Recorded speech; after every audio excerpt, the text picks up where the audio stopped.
La Iloula, littéralement, la louange et la fête.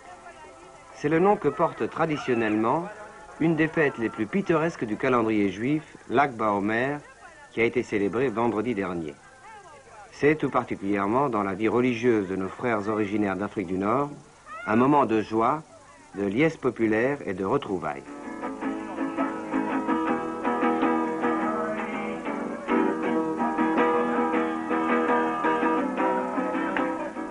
Lag BaOmer, c'est le 33e jour de l'Omer, la période qui sépare Pâques de Pentecôte. Cette fête est d'abord historique et mystique. Elle rappelle en premier lieu la fin d'une épidémie qui décima les disciples d'un des plus célèbres rabbins de l'Antiquité, Rabbi Akiba. Elle célèbre aussi la mort d'un grand inspiré, Rabbi Simeon Bar Yochai, un des pères de la Kabbale, une mort également appelée noce mystique. C'est cela, la Iloula. Aujourd'hui, Lag BaOmer est devenu souvent une grande kermesse fraternelle et aussi, nous allons le voir, comme une résurrection. L'an dernier, près de Paris, des centaines de Juifs d'Afrique du Nord ont mis à profit cette fête printanière pour recréer leur passé. Ils ont fait une sorte de pèlerinage, car à Lag BaOmer, en Afrique du Nord, on allait en pèlerinage sur les tombes des rabbins les plus illustres. Ces Juifs ont une particularité. Ils viennent tous d'une petite bourgade d'Algérie appelée Nedroma. Alors qu'est-ce que vous préparez à manger là, on peut savoir? Alors là, ce sont des merguez qu'on a fait venir chez le boucher. Oui. Des merguez cachères, hein. Cachères, oui. Et puis alors, il y a la queue, vous voyez, il faut faire vite. Il faut faire très vite. Ouais, mais à part les merguez, je vois d'autres spécialités. Alors c'est la race farcie. C'est la spécialité de Nedroma. Vous pouvez nous montrer? Oui. La race farcie. Attends. Filmez pas là. Hein. Ouais. La race farcie, c'est une race dans laquelle nous mettons de la viande, du gras, beaucoup de comment on appelle ça, de cumin, de poivre, de... Voilà une race farcie. Et vous la faites réchauffer? Oui, on la fait réchauffer, bien sûr. Il vaut mieux laisser votre mari ça dans notre pain. Donnez à votre mari. Donne les quatre et tu laisses. Ça vient. Alors normalement, on fait aussi, mes frères, on fait des brochettes. Nous faisons du mouton. Là, normalement, on aurait tué un mouton, mais on n'a pas le temps, malheureusement. Tous les ans, nous refêtons l'anniversaire pour la Iloula d'un grand saint, le saint de Nedroma. C'est Bar Yochai. C'est Bar Yochai et le rabbin Chaim de Tlemcen. El Kawa. Notre maître, c'est notre Tous les ans, nous le refêtons, les amis Nedroma et tous les pieds noirs. Alors, il n'y a pas que des amis Nedroma, heureusement, parce qu'ils sont pas... Non, Marnia en tête. Il y a Marnia, il y a Nedroma, Maroc, Nemours, Bélissaf, etc. voilà, Tous les la pieds région. noirs. C'est tous les gens qui ont l'habitude d'aller à Tlemcen, à la fête du rap, voilà. T'as vu les violets? Les violets, là? Ils sont là, les violets, ils sont là-dessus. Il faudrait que vous nous expliquiez ce que c'est que Nedroma. Nedroma. Nedroma, c'est un village de l'ouest oranais situé à environ une trentaine de kilomètres de la frontière marocaine. Entre Tlemcen et Nemours, un grand port de pêche. La population de Nedroma comprenait environ 10 000 personnes. Et de ces 10 000 personnes vivait une communauté juive d'environ 300 personnes. Environ 100 familles juives, si vous voulez. Évidemment, quoi vous dire de cette communauté qui est toujours restée très attachée au judaïsme et notamment aux traditions juives. Nous pouvons aujourd'hui vous donner cet exemple flagrant. Tous ces Nedromis se réunissent très souvent à l'occasion de la Iloula, aujourd'hui par exemple, à l'occasion de la fête de Yom Kippour ou Rosh Hashanah. Qu'est-ce que ça signifie pour vous d'avoir gardé la tradition nédromite? Il faudrait dire ceci, c'est que la population juive était à peu près l'essentiel de la population dite européenne. Il y avait quelques familles de métropolitains, de catholiques, qui étaient douaniers, fonctionnaires, gendarmes. Mais le dimanche n'existait pratiquement pas. Le dimanche à Nedroma, c'était le samedi, parce que tout était fermé. Et il y avait 2 synagogues qui étaient pleines tous les samedis, un peu comme ici le sont les synagogues le jour de Yom Kippour. Donc c'est une communauté extrêmement religieuse. Je ne crois pas, il n'y avait pas d'exception au respect du Shabbat. tout le monde respectait le Shabbat, ça allait de soi, alors on était costumés. Toutes les boutiques étaient fermées, mon père était meunier, il fermait son moulin, et cordonnier, commerçant de tout genre, tout le monde fermait, et on était très très bien costumés. C'était le dimanche, on se promenait un petit peu comme dans les villages de province. En France, le dimanche est très marqué. Voilà à peu près ça. Alors, la Iloula, c'est une fête qui était commémorée avec force. Il y avait au cimetière un saint, dont tu as oublié peut-être de rappeler le nom. Oui. Et toutes les familles, un peu comme la caméra pourra le montrer dans un instant, tout le monde allait avec son filet à provisions, manger, trinquer l'anisette dans des verres à thé. La mégéna, c'est-à-dire cette omelette faite avec des œufs, de la pomme de terre. Enfin, il y avait tout ce folklore qui était très haut en couleur, très riche. Très riche. Alors nous avons eu l'idée, sur le rabbin, on a eu l'idée, il y a quelques, en particulier notre président, hein, Élie, de faire revivre ça. Parce qu'il faut vous dire que beaucoup de ces juifs de Nedroma sont venus il y a 18-20 ans. L'année dernière, quand on a mis sur pied cette sortie, pour ma part, et c'est vrai pour beaucoup de gens, j'ai retrouvé des gens après 20-25 ans d'absence. On s'est reconnus. Ça va, merci. Alors, ta mère... Il faut que des occasions comme ça pour se voir. Nos vieux, et même les moins vieux, étaient touchés aux larmes. Je vous assure, il y a une émotion intense. Et on se dit, il faut continuer. Il faut continuer et faire revivre cette journée de l'Aïdoula. Alors il va y avoir la chanson de Bar Yochai avec un rabbin. Je crois qu'il y avait beaucoup de rabbins à Il y avait beaucoup de rabbins. Il y avait même une sorte d'yeshiva. Il y en avait 50. De non-rabbins, il y en avait qui étaient aussi lettrés, aussi érudits que des rabbins. Mon père n'était pas rabbin, mais il a fait fonction de rabbin maintes fois. Ministre officiant. Oui, bien sûr. Ministre officiant. Ministre officiant. J'ai mon grand-père qui n'était pas rabbin, mais qui est mort à 108 ans, mais c'était un saint qui était très vénéré. C'est ça, pendant la guerre 1939-40, les gens qui devaient aller au front venaient se faire bénir par mon grand-père qui n'avait pas la qualité de rabbin. Oui. Il était saint parce qu'il a oublié de vous dire qu'à Purim, il jeûnait 8 jours, nuit et jour.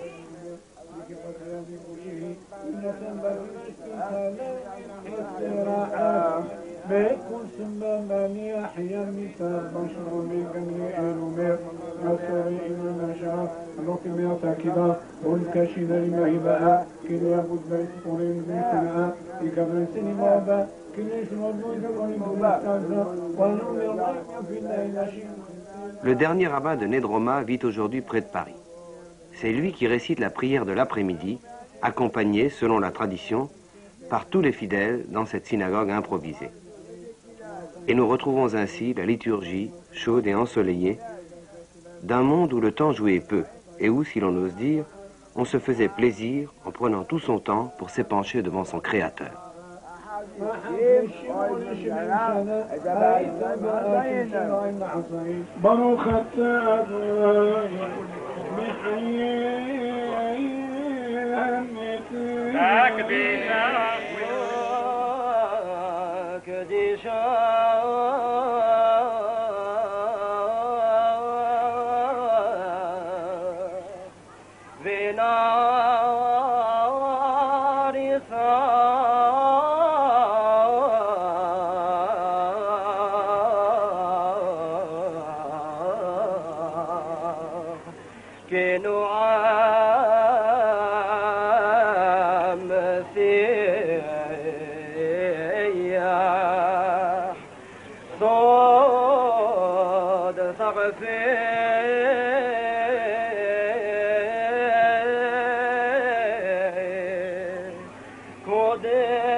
Ajouter, c'est que dans le temps, on désignait Nedroma comme la petite Jérusalem. Oui, c'est vrai. C'est vrai. C'est vrai. Et puis voilà, alors ça revit, après quelques 20 ans. Et on essaye de maintenir... Moi j'ai mes enfants qui ne sont pas nés à Nedroma, parce qu'ils sont très jeunes. Bien, ils savent tout de Nedroma pour avoir entendu les parents et les grands-parents. Il y a 1001 détails qui ressurgissent. Et c'est à peu près pareil dans toutes les familles. Ce qu'il faudrait dire, c'est que le saint de Nedroma, le rabbi Yitzhak Deshou, était un saint qui était très vénéré aussi bien par les musulmans que par les Israélites. Très juste. Évidemment, à l'heure pour la actuelle, d'ailleurs, plupart, il est l'objet de respect. c'est cela, À l'heure c'est actuelle, cela. les musulmans, un Nedroma, Le vénère. vénèrent ce saint et font attention de ne pas le profaner en aucune façon. Et d'ailleurs, sa tombe se trouve sur le sommet du cimetière. Comme, je ne sais pas si c'est dans la Bible, les cimetières se trouvent en descendant, vous voyez, tout le long, les tombes en pente, vous voyez. Alors lui est tout au sommet. Je ne sais pas si ça a été un des premiers qui a été enterré là-bas. Oui, il faudrait dire que c'est la légende dit que c'est un rabbin qui est venu d'Israël et il était venu pour la collecte des fonds. Et il est mort à Nedroma même et depuis on le vénère. Et pour nous c'est un réconfort moral et spirituel. Je me permettrai d'ajouter une chose qui me paraît importante, c'est que nous vivions au milieu des musulmans qui étaient en forte majorité, comme vous en doutez. Très franchement, sans politique sous-jacente, il n'y avait pas de problème. Il n'y avait pas de problème. Pour Pâques, les 2 premiers jours étaient fériés, les 2 derniers jours étaient fériés. Nous vivions en bonne intelligence et ce n'est pas une clause de style. Non, pas des tout. tu dis nous vivions, nous continuons de vivre en bonne intelligence. J'ai certains amis musulmans qui sont actuellement, qui siègent à l'Assemblée nationale algérienne et qui sont nos meilleurs amis. Qui viennent à Paris nous rendre visite, nous dînons ensemble. On se retrouve. Au fond, vous êtes tous très fiers d'être de Nedroma, non? Oui, Pierre, c'est un hasard d'être né là-bas, comme c'est un hasard que vous êtes né juif, n'est-ce pas? Je crois qu'il faut le dire. Mais il s'est trouvé que ça nous a marqué.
À nous inviter pour le plaisir de s'amuser.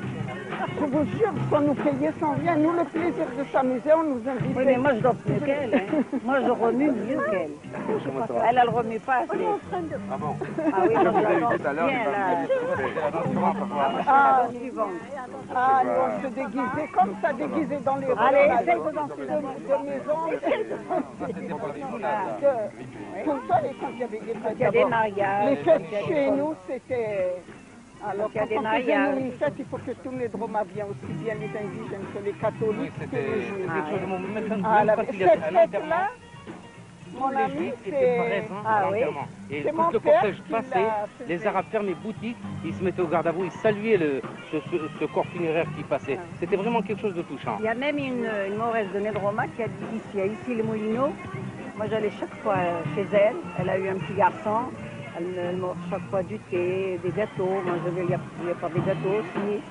Je lui fais des machins au crochet, tout ça, et ben, on est très amis ensemble, elle vient chez moi, je vais chez elle. Et nous, pourquoi qu'on fait cette fête? Parce que c'est mon père qui la faisait tous les ans c'était mon père. Et tous les Dromas venaient chez nous, tous les Dromas. Alors les Arabes, les catholiques, ils mettaient des tables, la terrasse pour d'un côté dans les chambres, chaque chambre pour les tables pour les catholiques, pour les Arabes, et on faisait la fête comme ça. Ah, et jusqu'ici, quand il y a un mariage, on se déguise, on s'amuse, hein, on profite. On se rassemble tous les Malgré que nous sommes jeunes, moi j'ai 77 ans, mais elle est beaucoup plus jeune que moi. Mais moi je la gagne. Hein. J'ai l'impression qu'on s'amusait beaucoup. Ah, beaucoup, beaucoup. Ah, ça pour le guignol, nous sommes les pompons.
par exemple une communion, une bar mitzvah, excusez-moi, c'était 8 jours de festivités.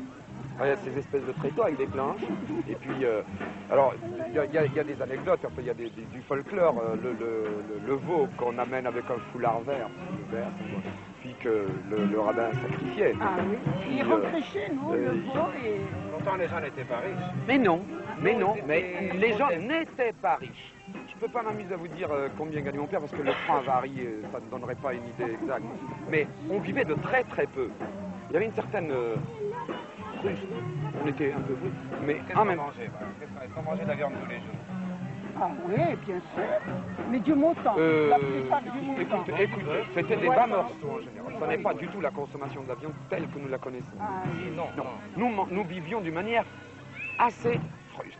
Par exemple, les légumineuses étaient un plat courant. Ça n'est pas du tout l'alimentation d'aujourd'hui. Aïe le foie, je ne vais pas manger des œufs, c'était un plat qui était très apprécié. Il y avait le plat traditionnel du Shabbat, vous savez, c'est... Oui, la tafina. Et le soir, le couscous, c'était le poisson et le couscous. Enfin, finalement, l'essentiel a été transporté en France, puisque vous conservez les traditions culinaires et aussi les traditions religieuses. Ah oui, absolument. Le niveau de vie était très bas. Hein. Vous me demandiez comment... Ça ne coûtait pas cher, je me souviens que c'était 5 centimes, ça ne vous dira pas grand-chose le kilo de tomates.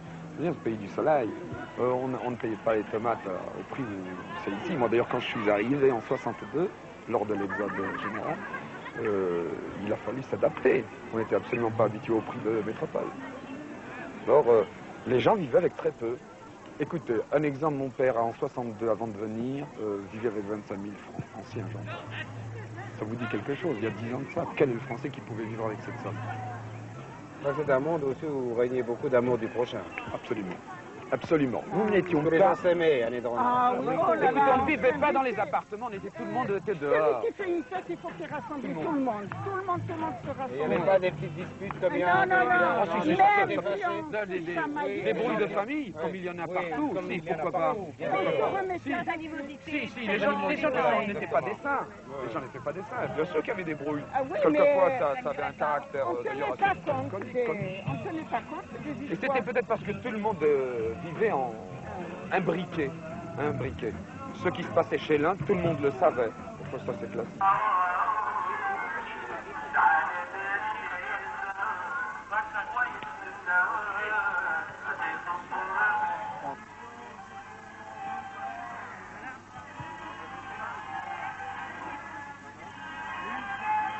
Quel effet ça vous fait quand vous retrouvez des gens que vous n'avez pas vus depuis longtemps? Je ne sais pas quoi dire parce que c'est vraiment une émotion intérieure, vous voyez.